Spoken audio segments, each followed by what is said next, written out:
ഒന്ന് യോഹന്നാൻ 2-ാം അധ്യായം 29 മുതൽ 3-ാം അധ്യായം 6 വരെയുള്ള വാക്യങ്ങൾ. അവൻ നീതിമാനാണെന്ന് നിങ്ങൾക്ക് അറിയാമെങ്കിൽ നീതി പ്രവർത്തിക്കുന്ന ഏവനും അവനിൽ നിന്ന് ജനിച്ചവനാണെന്ന് നിങ്ങൾക്ക് തീർച്ചയാക്കാം. കണ്ടാലും എത്ര വലിയ സ്നേഹമാണ് പിതാവ് നമ്മോട് കാണിച്ചത്. ദൈവമക്കൾ എന്ന് നാം വിളിക്കപ്പെടുന്നു. നാം അങ്ങനെയാണ് താനും.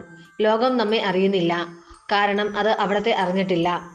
പ്രിയപ്പെട്ടവരെ, നാം ഇപ്പോൾ ദൈവത്തിന്റെ മക്കളാണ്. നാം എന്തായി തീരുമെന്ന് ഇതുവരെയും വെളിപ്പെട്ടിട്ടില്ല. എങ്കിലും ഒരു കാര്യം നാം അറിയുന്നു, അവിടുന്ന് പ്രത്യക്ഷനാകുമ്പോൾ നാം അവിടത്തെ പോലെയാകും. അവിടുന്ന് ആയിരിക്കുന്നത് പോലെ നാം അവിടത്തെ കാണുകയും ചെയ്യും. ഈ പ്രത്യാശയുള്ളവൻ അവിടുന്ന് പരിശുദ്ധനായിരിക്കുന്നത് പോലെ തന്നെ വിശുദ്ധനാക്കുന്നു. പാപം ചെയ്യുന്നവൻ നിയമം ലംഘിക്കുന്നു. പാപം നിയമലംഘനമാണ്. പാപങ്ങൾ ഏറ്റെടുക്കാൻ വേണ്ടിയാണ് അവൻ പ്രത്യക്ഷനായത് എന്ന് നിങ്ങൾ അറിയുന്നു. അവനിൽ പാപമില്ല. അവനിൽ വസിക്കുന്ന ഒരുവനും പാപം ചെയ്യുന്നില്ല.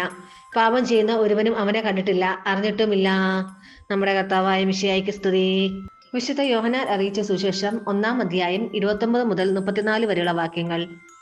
അടുത്ത ദിവസം യേശു തന്റെ അടുത്തേക്ക് വരുന്നത് കണ്ട് അവൻ പറഞ്ഞു, ഇതാ ലോകത്തിന്റെ പാപം നീക്കുന്ന ദൈവത്തിന്റെ കുഞ്ഞാട്. എന്റെ പിന്നാലെ വരുന്നവൻ എന്നേക്കാൾ വലിയവനാണെന്ന് ഞാൻ പറഞ്ഞത് ഇവനെ പറ്റിയാണ്. കാരണം എനിക്ക് മുമ്പ് തന്നെ ഇവൻ ഉണ്ടായിരുന്നു. ഞാനും ഇവനെ അറിഞ്ഞിരുന്നില്ല. എന്നാൽ ഇവനെ ഇസ്രായേലിന് വെളിപ്പെടുത്താൻ വേണ്ടിയാണ് ഞാൻ വന്ന് ജലത്താൽ സ്നാനം നൽകുന്നത്. ആത്മാവ് പ്രാവിനെ പോലെ സ്വർഗത്തിൽ നിന്ന് ഇറങ്ങി വന്ന് അവന്റെ മേൽ ആവസിക്കുന്നത് താൻ കണ്ടു എന്ന് യോഹന്നാൻ സാക്ഷ്യപ്പെടുത്തി. ഞാൻ അവനെ അറിഞ്ഞിരുന്നില്ല. എന്നാൽ ജലം കൊണ്ട് സ്നാനം നൽകാൻ എന്നെ അയച്ചവൻ എന്നോട് പറഞ്ഞിരുന്നു, ആത്മാവ് ഇറങ്ങി വന്ന് ആരുടെ മേൽ ആവസിക്കുന്നത് നീ കാണുന്നുവോ, അവനാണ് പരിശുദ്ധാത്മാവ് കൊണ്ട് സ്നാനം നൽകുന്നവൻ.